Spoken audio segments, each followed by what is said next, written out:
when someone isn't willing to make changes that I think would be super healthy and beneficial, it makes it really hard to continue on in a relationship that can be toxic. Have you ever woken up not knowing what version of your partner you're going to get?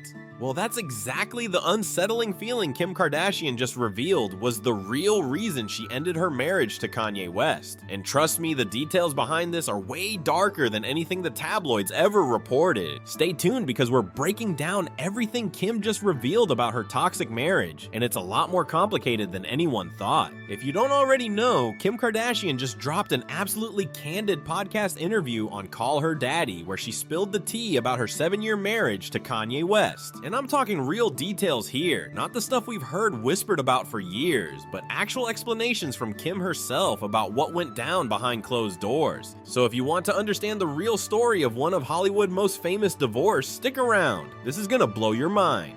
Let's rewind for a second though. Kim didn't start out as someone who wanted to leave Kanye. When they first met, she was completely mesmerized. She called him larger than life and said she was always learning from him. This wasn't just another celebrity relationship. Kanye was an icon, a genius, someone on a completely different level. For years, their love story seemed like the ultimate power couple romance. They got married in 2014, had 4 beautiful kids together, and seemed to have it all. The billion-dollar empire, the fashion empire, the art, the music, everything. But here's where the story takes a turn. During the recent podcast interview, Kim revealed something that honestly sounds like a nightmare. And I mean that literally. She said, "I didn't know what you're going to get when you wake up, and that's a really unsettling feeling." Think about that for a second. Imagine going to bed at night and not having any idea what kind of mood, what kind of mindset, or what kind of behavior your partner is gonna have the next morning. That's not just stressful, that's psychologically exhausting. Kim explained that the lack of stability was a big thing, and this wasn't about Kanye being moody or grumpy. This was about something much deeper related to his mental health. Now, Kanye had been open about having bipolar disorder, which he revealed back in 2018, and Kim wasn't unsupportive at first. In fact, she said the opposite. When Kanye had what she called his first mental break, she wanted to be there for him. She wanted to help him figure it out. But here's what changed everything. She said there was just a lot of things that I wouldn't deal with.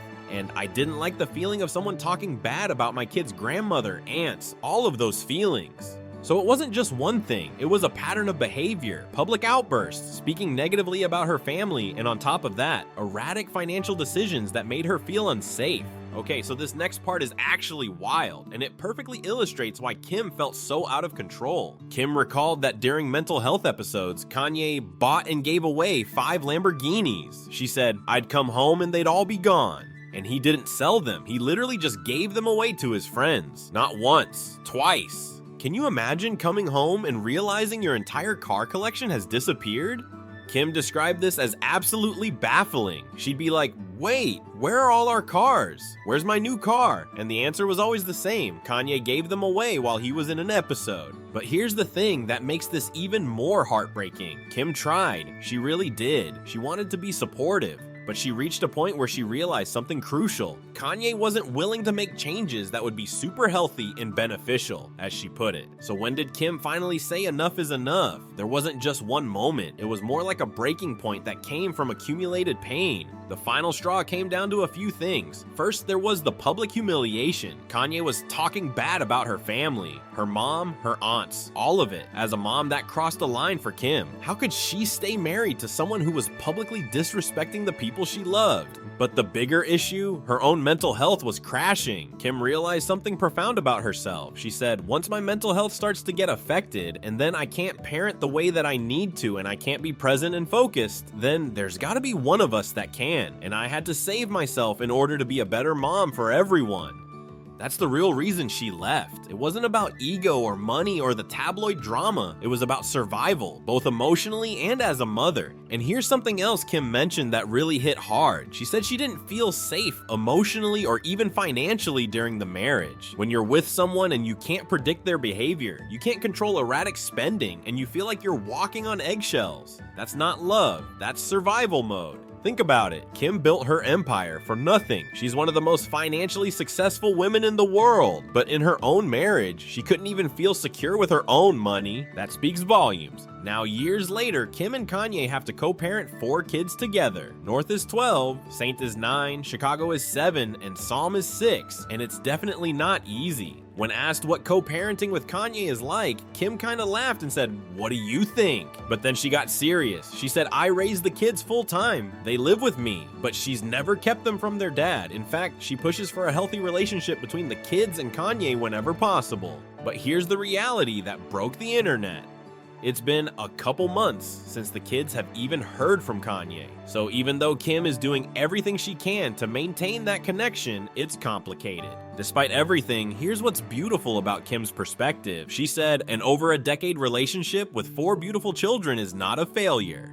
And she means it. She doesn't regret her time with Kanye. Even with all the pain, the uncertainty, the unpredictability, she created 4 amazing human beings. That's not a loss, that's a legacy. Plus, something unexpected happened after the divorce. Kim's career actually exploded. She landed projects she never thought would happen. She got back into the fashion world in ways she didn't expect, and she believes it was the universe rewarding her for making the right decision. So let's break down what we just learned. Kim's marriage to Kanye wasn't destroyed by one dramatic event. It was a slow accumulation of unpredictability, lack of financial stability, public humiliation, and ultimately a threat to her own mental health and ability to parent. The unsettling feeling of not knowing what you're going to get when you wake up next to someone, that's not romance. That's anxiety. And after years of trying to be supportive while her own well-being crumbled, Kim made the hardest decision of her life. She chose herself and her kids. This story is a reminder that even when you love someone, even when you've built a life together, sometimes the healthiest thing you can do is walk away. It takes courage, it takes strength, and it takes putting your own oxygen mask on first before you can help anyone else. Kim Kardashian showed the world that leaving doesn't mean failure. It means choosing yourself. And honestly, that's powerful. If this video hit you, make sure to like and subscribe for more celebrity news breakdowns. And let me know in the comments, what's your take on Kim's story? Do you think she made the right call?